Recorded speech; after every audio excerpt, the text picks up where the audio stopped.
Well, it gives me no pleasure to say that while I very much recognise that there are people who are very attached to this bill and who want to see it pass and who think it's a great thing, there are many other people of goodwill in this country who genuinely subscribe to an inclusive vision of human rights and human dignity, who are absolutely horrified by what's in this bill, who regard it as a shameful bill.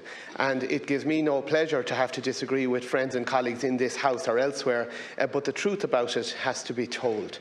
Now, I have many concerns about this bill, serious concerns. They are all evidence-based, they are all rooted in science. I recognise that not everybody will share my precise list of concerns. The highest of them has to do with the terrible problem of international surrogacy. But to list briefly the big concerns that I have and many others have, and which many will share, this bill proposes the legalisation of experimentation on human embryos. It empowers the production of surplus embryos, which are human beings, scientifically evidence-based statement.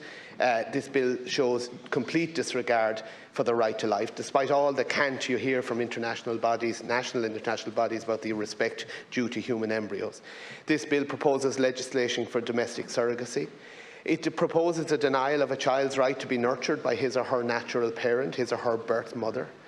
It proposes the enabling of international surrogacy, which by definition cannot but be commercial. However people try to deny it and say it's all about reasonable expenses only, there is no realistic way to identify an altruistic surrogate in another jurisdiction. This bill allows for the commissioning of poor women in poor countries to provide their babies to richer individuals, financially advantaged people, single people or couples here in Ireland, and that can only be described as a form of modern-day trafficking and slavery. This bill introduces a fiction of reasonable expenses to empower the expansion of international surrogacy, a multi-billion industry as things stand. This bill involves the expense of running this brave new AHR agency to facilitate surrogacy. That will all fall on the taxpayer. And this bill creates a precedent, and this is an important point, for international surrogacy law across Europe. In other words, it advances the facilitation of this very modern form of slavery at a time when we should be seeking to outlaw this practice worldwide, as is the case in most European countries, as is emphasised it should be the case by many respected international organisations, documents and instruments. So here again we're being provided with a complex piece of legislation with very little time to consider it. And we've seen this tactic played out a few times now by this government, supported by a weak Sinn Féin opposition. You have the cosy consensus created between political parties, NGOs, votes being avoided, not a single vote, imagine, being called in the Dáil on a 200-page piece of legislation to my knowledge. And all of this, of course, passed without the general public being properly consulted or being made aware, and it has to be said, a largely compliant mainstream media which focuses only on human interest stories and refuses to try and tease out the debate and hear the concerns of all sides, experts on all sides, etc.